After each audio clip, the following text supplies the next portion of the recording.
My name is Kaylee McMillan, and I want to thank you, Zoe, so much for letting me be part of your poetry project. It's a wonderful endeavor. It's brilliant, and I'm just so honored. And I also am a huge fan of poetry, and have been for a long time, and sometimes dabble in writing it. But I recently read an old one of mine from like middle school, and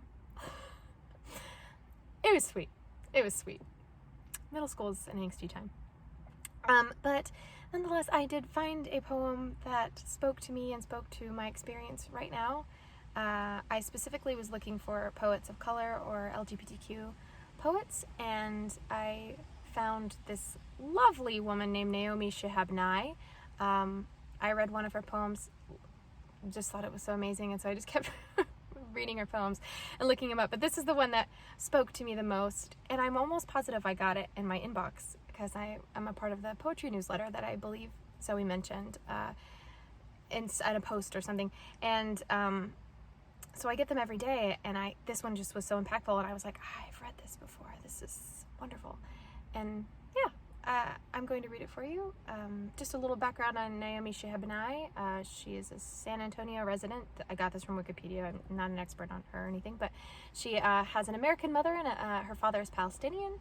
And she's been writing poetry since she was 6 years old, which is massively impressive. So I hope I will do justice to her poem. And this speaks specifically to a time right now where we have to make sacrifices and have empathy for others and understand, try our hardest to be allies in so many senses of the word.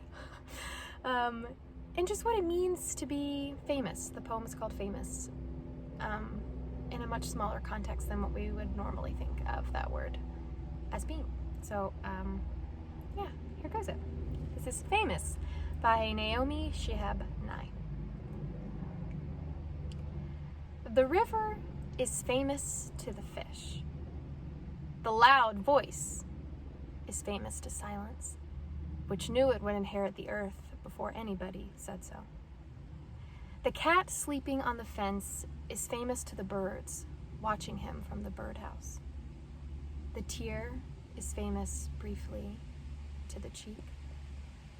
The idea you carry close to your bosom is famous to your bosom.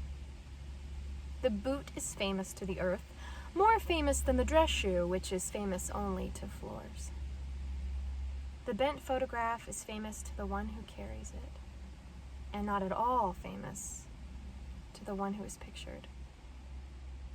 I want to be famous to shuffling men who smile while crossing streets, sticky children and grocery lines, famous as the one who smiled back.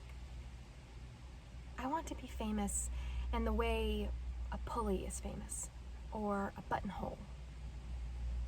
Not because it did anything spectacular, but because it never forgot what it could do. Thank you so much, Zoe, and thank you for watching and listening. Enjoy.